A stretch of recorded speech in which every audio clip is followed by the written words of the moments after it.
on rahva lemmik. Mulle kohe meeldib, kuidas ta televiisoris raadios esineb. Mul oli kohe selgelt just tema poolt valine. Põhimõtteliselt ainult olend siin vabariigis, keda ma talun. See on inimene, keda ma usaldan pimesi.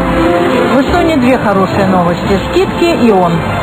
Temal osaleksin oma lapse hea meelega pikaks ajaks. Kindel valik.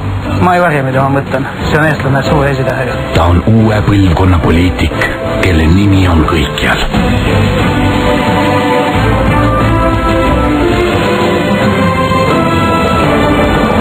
Euroopa radikaalseim demokraatia kaitsja pärast Silvermeikarit.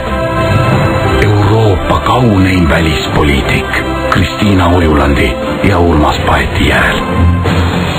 Ta on tegija. Valige tema, sest temagi tahab lastele banaani osta. Poliitik Igor Gräzin, kes on sinu lemmik nendel valimistel?